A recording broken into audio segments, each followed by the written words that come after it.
Good morning students, welcome to enjoy the education. तो चलो आज हम स्टार्ट करने वाले हैं चैप्टर 15 प्रोबेबिलिटी। प्रोबेबिलिटी क्या है? तो प्रोबेबिलिटी एक चांस है, प्रोबेबिलिटी एक पॉसिबिलिटी है। हमारे लाइफ में कई ऐसे इवेंट्स हैं, हर एक इवेंट्स में हमें एक पॉसिबिलिटी नज़र आती है। ओके, तो इस चैप्टर पर 17वीं सेंचुरी में पास्कल एंड फर्मेट नाम के जो मैथमेटिशियंस थे, उन्होंने बहुत उस पर रिसर्च की और उन्होंने हमारे लाइफ के जितने इवेंट्स थे उन सभी इवेंट्स को उन्होंने मैथ्स में कन्वर्ट कर दिया और उसे प्रोबेबिलिटी नाम दिया। और जो सारे इवेंट्स थे उन सारे इवेंट्स को उन्होंने 3 पार्ट में डिवाइड कर दिया: impossible event, uncertain event and certain event. Certain event को श्योर इवेंट भी हम कहते हैं। इस तरीके से उन्होंने इन हमारे लाइफ के सारे जो इवेंट्स थे उन सारे इवेंट्स को उन्होंने 3 पार्ट में डिवाइड कर दिया। Impossible event. Impossible events means जब कोई फ्रूट वृक्ष पर से गिरता है तो वो ऊपर चला जाता है, तो हमें पता है इम्पॉसिबल है, क्योंकि जब भी कोई फल वृक्ष पर से गिरता है तो वो जमीन पर ही गिरता है, क्योंकि जो अर्थ है उसमें ग्रेविटेशन है जो हर एक चीज को वो अपनी ओर खींच लेता है। इसलिए यहाँ पर जो फल की ऊपर जाने की जो प्रोबेबिलिटी है, पॉसिबिलिटी है, वो यहाँ पर इम्पॉसिबल है। ओके, आगे उसी तरह सर्टेन इवेंट। सर्टेन इवेंट को हम श्योर इवेंट भी कहते हैं, जैसे कि sun rise in the morning. जब मॉर्निंग होती है तो हमें सन दिखता है, जब सन मॉर्निंग में आता है तब मॉर्निंग हो जाती है। ओके, तो यहाँ पर हम देख सकते हैं कि एक श्योर इवेंट है, इसलिए उसे हम सर्टेन इवेंट कहते हैं। अब यहाँ पर हम इस इम्पॉसिबल इवेंट की प्रोबेबिलिटी 0 है और श्योर इवेंट की प्रोबेबिलिटी 1 है। यहाँ पर अब मैं आपको प्रूव करके दिखाता हूँ। तो प्रोबेबिलिटी के फॉर्मूला है number of favourable outcomes upon number of total possible outcomes. ये ओनली 1 फॉर्मूला है और इस 1 फॉर्मूला को आपको अपने माइंड में सेट कर देना है। Okay, probability means number of favourable outcomes upon number of total possible outcomes. तो इसका मतलब क्या है, चलो यहाँ पर हम देखते हैं। तो चलो यहाँ पर हम इम्पॉसिबल इवेंट की प्रोबेबिलिटी 0 है वो यहाँ पर हम प्रूव करते हैं। तो हमने एक वृक्ष पर से 50 टाइम्स एक फल को हमें गिरते हुए देखना है, 50 टाइम्स। तो यहाँ पर हम देखते हैं number of total possible outcome हमने कितने लिए, 50 टाइम्स। ओके, तो यहाँ पर 50 टाइम्स हमने फल को नीचे गिरते हुए देखा, उसमें से अब हमें फल को ऊपर जाते हुए देखना है। उस 50 टाइम्स में से फल कितनी बार ऊपर जाता है, तो नंबर ऑफ फेवरेबल आउटकम्स, ऊपर जाने के वो जो फेवरेबल आउटकम्स है वो हमें यहाँ पर कितनी बार मिलता है, तो एक भी बार यहाँ पर हमें नहीं मिलता है। इसका मतलब है कि यहाँ पर हमें वो 0 फेवरेबल आउटकम्स यहाँ पर हमें मिलते हैं। तो 0 को 50 से डिवाइड करते हैं तो उसका आंसर हमें 0 मिलता है। तो इस तरीके से इम्पॉसिबल जो इवेंट है उसकी प्रोबेबिलिटी हमें 0 मिलती है। उसी तरह जो सर्टेन इवेंट है उसकी प्रोबेबिलिटी हमें 1 मिलती है। चलो ये भी हम प्रूव करके देख लेते हैं इस फॉर्मूला के बेस पर। तो हम हर रोज यहाँ पर हमारा एग्जाम्पल है sun rise in the morning. हमें हर रोज मॉर्निंग होने पर हमें टेरेस पर जाना है और टेरेस पर जाकर हमें देखना है कि हमें वो सन कितनी बार हमें दिखता है। तो यहाँ पर भी हमें ये प्रोसेस 50 टाइम्स करना है। ओके, तो हर रोज हम 50 डेज तक टेरेस पर मॉर्निंग होने पर जाते हैं और हमें सन दिखाई देता है। ओके, तो इसका मतलब क्या हुआ, यहाँ पर जो हमारी फेवरेबल आउटकम्स है वो फेवरेबल आउटकम्स हमें 50 आउट ऑफ 50 यहाँ पर मिलते हैं। यानी कि यहाँ पर जो श्योर इवेंट है, सर्टेन इवेंट है, उसकी प्रोबेबिलिटी यहाँ पर हमें 1 मिलती है। तो इस तरीके से आपका इम्पॉसिबल इवेंट जो है वो 0 है और जो श्योर इवेंट है उसकी प्रोबेबिलिटी यहाँ पर हमें 1 मिलती है। अब हम बात करते हैं अनसर्टेन इवेंट। तो अनसर्टेन इवेंट जो है, जैसे कि मैं यहाँ पर एक ले लेता हूँ, कॉइन का एग्जांपल लेता हूँ। जब हम एक कॉइन को टॉस करते हैं तो टॉस करने पर हमें 2 यहाँ पर आउटकम्स यहाँ पर हमें मिलते हैं, एक हेड मिलता है और एक टेल मिलता है। ओके, तो यहाँ हेड और टेल यानी कि यहाँ पर हमें जो टोटल पॉसिबल आउटकम्स है वो यहाँ पर हमें 2 यहाँ पर मिलता है। ओके, तो यहाँ पर हेड के आने की प्रोबेबिलिटी, हम टॉस करते हैं तो हमें हेड मिलेगा या टेल मिलेगा, यानी कि हेड की आने की प्रोबेबिलिटी हेड के फेवर में 1 टाइम्स होगा और टेल के फेवर्स में भी 1 टाइम्स यहाँ पर आउटकम्स मिलते हैं। यानी कि यहाँ पर हम देख सकते हैं हेड और टेल दोनों की जो प्रोबेबिलिटी है वो यहाँ पर 1/2 है, यानी कि 50-50 टाइम्स है। ओके, जब भी हमें कोई इवेंट में 50-50 टाइम्स हमें प्रोबेबिलिटी मिलती है तो उसे हम इक्वली लाइकली इवेंट कहते हैं, उसे हम इक्वली लाइकली इवेंट कहते हैं। और ये इक्वली लाइकली जो इवेंट है वो हमें फेयर, जब भी हमें कोई फेयर डिसीजन लेना होता है तो ये इक्वली लाइकली इवेंट बहुत मोस्ट इंपॉर्टेंट हमारे लिए बन जाता है। जैसे कि जब हमें कोई मैच खेली जाती है तो मैच में हम टॉस करते हैं। टॉस क्यों करते हैं? क्योंकि हमें पता है, हमें वहां पर जो हमारा जो प्रिडिक्शन है वो प्रिडिक्शन दोनों में से दोनों को पता है कि यहाँ पर हेड या टेल दोनों में से हमें एक ही मिलने वाले हैं, लेकिन कोई भी परफेक्टली प्रेडिक्ट नहीं कर सकता कि हेड या टेल किसे मिलने वाला है, वो कोई प्रेडिक्ट नहीं कर सकता। इसलिए हमें जब भी फेयर कोई सॉल्यूशन करना हो तब हमारी सिचुएशन 50-50 होनी जरूरी है और उस 50-50 इवेंट को हम इक्वली लाइकली इवेंट उसे हम कहते हैं। ओके, उसी तरह दूसरा मैं एक एग्जांपल 50-50 का देता हूँ।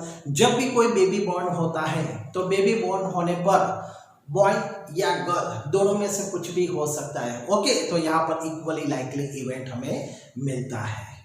तो इसी तरह ये हमारा इक्वली लाइकली इवेंट यहाँ पर हो गया। अब मैं आपको एक दूसरा एग्जांपल लेता हूँ डाई का। तो डाई में टोटल 6 नंबर्स होते हैं, डाई में टोटल 6 नंबर्स होते हैं। अब मैं यहाँ पर ऐसा एज्यूम करता हूँ कि मुझे 3 चाहिए, तो जब हम डाई को थ्रो करते हैं या रोलिंग डाई करते हैं तब हमें कोई एक नंबर ही मिलता है। जो टोटल आउटपुट यहाँ पर टोटल पॉसिबल जो आउटकम्स है वो 6 है। 6 में से हमें कोई भी एक ही नंबर मिलने वाला है। ओके, तो उस 1 नंबर की आने की यहाँ पर जो प्रोबेबिलिटी है उसे हम टोटल आउटकम में से ओनली 1 हमें जो आउटपुट मिलता है, ओनली 1, उसे हम एलिमेंटरी इवेंट कहते हैं।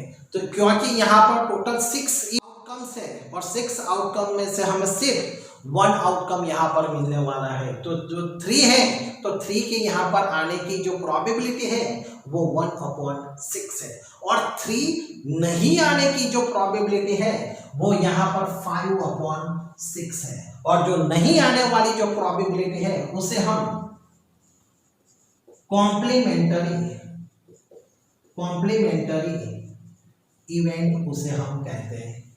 ओके, और इसलिए यहाँ जो हमें आने की जो प्रोबेबिलिटी है उसे हम PE इस तरीके से हम लिखते हैं, और जो इवेंट नहीं आने की जो प्रोबेबिलिटी है उसे हम PE, E के ऊपर बार की साइन यहाँ पर हम करते हैं, P के ऊपर, सॉरी, तो यहाँ पर हम ई के ऊपर बार की साइन करते हैं, तो बार की साइन यहाँ पर बताया कि नॉट इवेंट, ये नहीं होने वाले इवेंट है, यानी कि जो कॉम्प्लीमेंट्री इवेंट है उस कॉम्प्लीमेंट्री इवेंट को हम प्रोबेबिलिटी ई बार और प्रोबेबिलिटी ई डैश से डिनोटेड किया जाता है।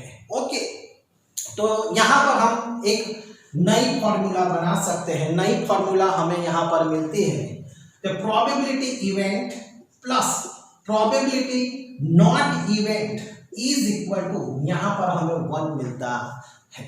ओके, तो ये भी एक हमारा मोस्ट इंपॉर्टेंट पॉइंट है कि probability event plus probability not event is equal to, यहाँ पर हमें उसका आंसर 1 मिलना चाहिए। जैसे कि यहाँ पर हमने डाई का एग्जांपल लिया, तो 3 मिलने की जो प्रोबेबिलिटी थी वो 1/6 थी, और 3 नहीं मिलने की जो प्रोबेबिलिटी थी वो यहाँ पर 5/6 थी। तो इसका मतलब क्या हुआ, दोनों के डिनोमिनेटर सेम है, तो न्यूमरेटर का हमें एडिशन है तो एडिशन, सब्सट्रैक्शन है तो सब्सट्रैक्शन कर देना है। तो 6/6 यहाँ पर हमें 1 आंसर मिलता है। ओके, तो एग्जाम के लिए वेरी मोस्ट इंपॉर्टेंट पॉइंट है, ऑब्जेक्टिव्स के लिए दोनों में से किसी एक इवेंट को आपको दिया जाता है, प्रोबेबिलिटी इवेंट दिया जाता है या प्रोबेबिलिटी नॉट इवेंट आपको दिया जाता है, और आपको दूसरा इवेंट आपको फाइंड करना होता है। तो आपको क्या करना है, इन दोनों में से जो इवेंट आपको दिया जाता है उसे 1 में से आप लेस कर देते हैं, तो आपको दूसरा इवेंट मिल जाता है।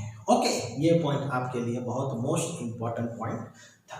तो यहाँ पर हमने इम्पॉसिबल इवेंट देखा जिसकी प्रोबेबिलिटी 0 है, सर्टेन इवेंट देखा जिसकी प्रोबेबिलिटी यहाँ पर 1 है, हमने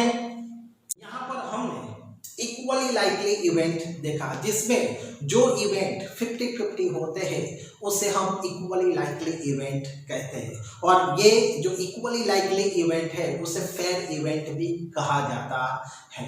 ओके, नेक्स्ट, और हमने डाई का यहाँ पर आपको एग्जांपल दिया, तो यहाँ पर हमने डाई का एग्जांपल देखा, तो उसमें जो 3 की आने की जो प्रोबेबिलिटी थी वो 1/6 थी। टोटल आउटकम्स हमारे पास 6 थे, लेकिन 3 की आने की जो प्रोबेबिलिटी थी वो 1/6 थी, तो उसे हम एलिमेंटरी इवेंट कहते हैं।